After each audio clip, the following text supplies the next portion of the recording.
I'm here to tell you something about your migraines that might be hard to hear. That nap that you're thinking about taking, 9 out of 10 times, it's actually doing more harm than good for you. It's actually fuel to your migraine fire. Let me explain. I know exactly where you are right now. You can probably picture this pretty easily. You feel that familiar pressure behind your eyes. The world starts to get a little too bright. And your first instinct is to run away from the symptoms, run away from the migraine that's coming. You want to find the darkest room in your house. You want to crawl under the covers and just pray that you wake up and the pain is gone. I used to do the exact same thing as you. If we haven't met, I'm Dr. Kevin Wisman. I'm a board certified pharmacotherapy specialist and a former clinical researcher and professor at the University of Kansas Medical Center. I've spent almost all of my career as an insider in the medical system, working as a medical provider at the VA and even training medical residents who become our future doctors as well. But my credentials are not why I'm here right now. I'm here because for over 20 years, I was that migraine victim just like you. My migraines led me to a dark place, isolation, and even intrusive, very dark thoughts. Even though I had a loving wife and an amazing daughter, the pain just controlled me. It changed who I was. In the system that I worked in, it told me to just manage it or just live with it because there's nothing we can do other than more medications. But I realized we were only handing out expensive Band-Aid medications and solutions and really giving these restrictions that never touch the root cause of the problem, the root cause of our migraines. So today, I want to talk about the dangers of sleep and naps. Yes, you heard that right, the dangers of sleep. I know we're all told that sleep is one of the most important medicines for us, but today I'm going to talk about the pitfalls.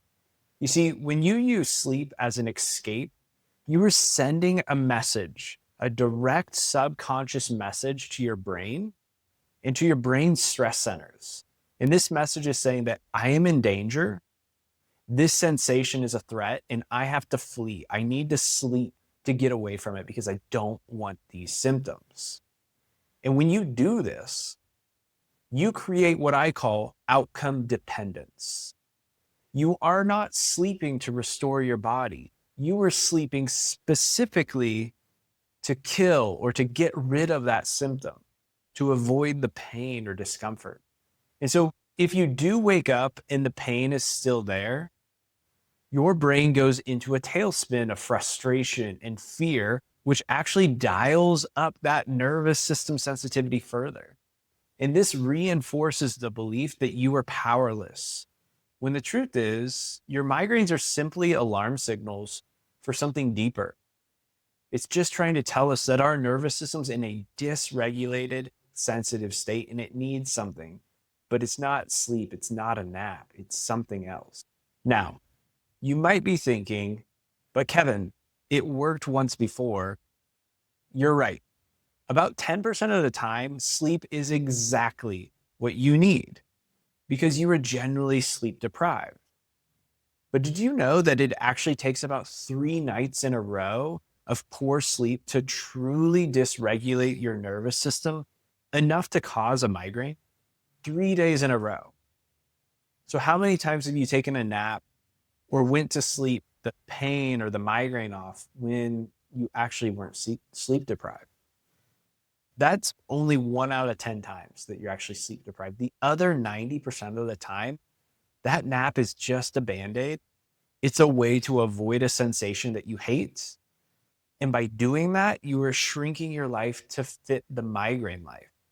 You're letting the pain tell you when to hide and when to cancel your plans. I want you to understand that your migraine is not a malfunction. It's simply become a conditioned response. Your brain has seen this pattern so many times that it now thinks migraine mode is what it's supposed to do. So I want you to think of your nervous system as a cup. every time that you overthink, you overworry, you stress, or you have fears or anxieties, I want you to think about that as if you're filling that cup.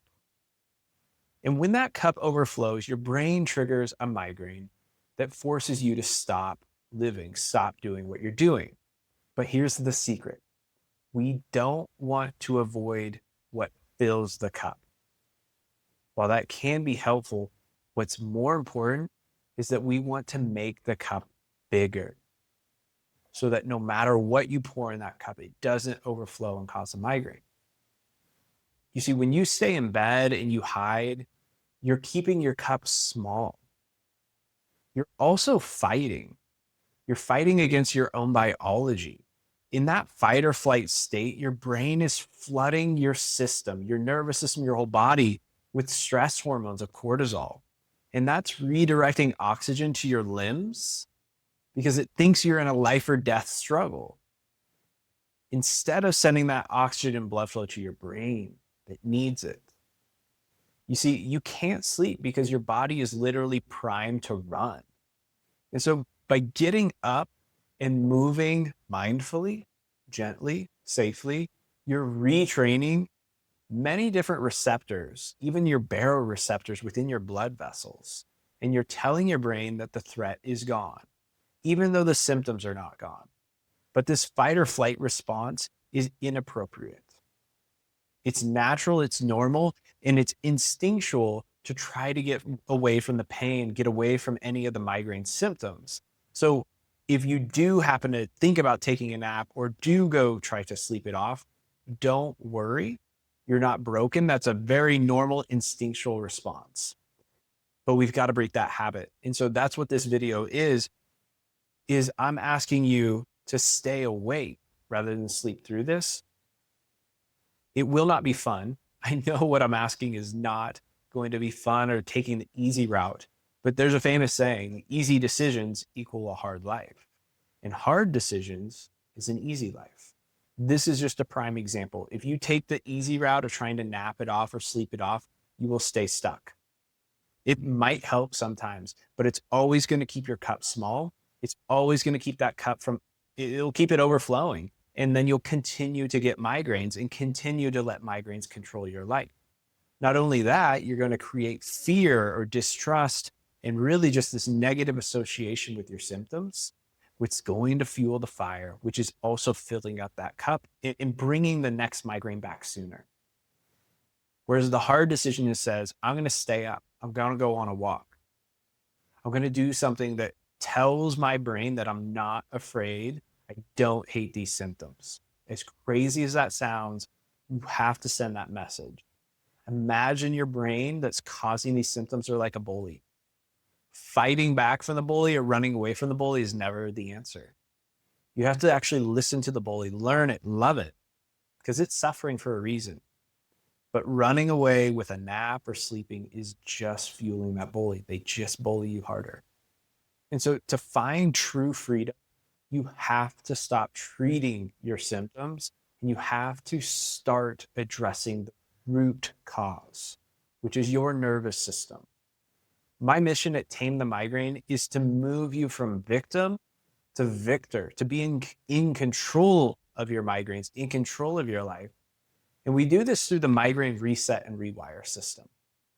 So next time you feel a migraine coming on, try something radical. Instead of hiding, I want you to get out of bed, go for a gentle walk, cook a meal, or connect with a friend. I can almost guarantee and promise you it won't feel good for the first few minutes, maybe even the first few experiences.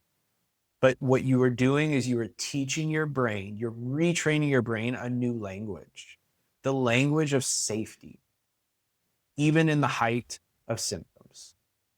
You are showing your brain that you are in control and that you do not have to be controlled by your symptoms.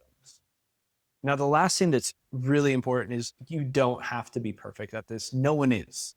I wasn't as well as I went through this process to become migraine free and in remission. If you choose control over escape just 56% of the time, your brain begins to rewire itself towards freedom. The reason I say 56% is there's this really great story on Roger Federer, one of the greatest tennis players of all time. He only won 56% of the points that he ever played, and he's one of the greatest. And so I use this mantra for myself, for my clients. I'm not asking for perfection. I mean, 56% of the time is the best of the best. And if you go back to school, that's not even a passing grade, right?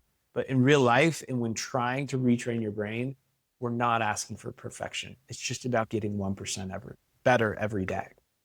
So if you're tired of the band-aid solutions and you're ready to actually get to the root cause and fix this once and for all, so that you can reclaim the energy, reclaim the joy that you deserve and that these migraines have been stealing from you, then I'd strongly encourage you to hit the subscribe button below this video, like the video so the algorithm sends more of these types of videos to you so that you can start getting better. You can check out our free community. You can check out our 7-day migraine mode reset challenge, probably in a link below this page or on our profile page. It's a really great opportunity to start actually applying the knowledge, putting things into action versus just learning. The last thing I want you to do is spend hours or days on YouTube learning, when in reality, the only way to get better and to move forward and to progress is to take action. But in that reset challenge, you're going to really dive deep into the neuroscience of migraine while also putting it into action. You deserve to wake up with excitement instead of dread and fear. So let's get your life back together. Take care.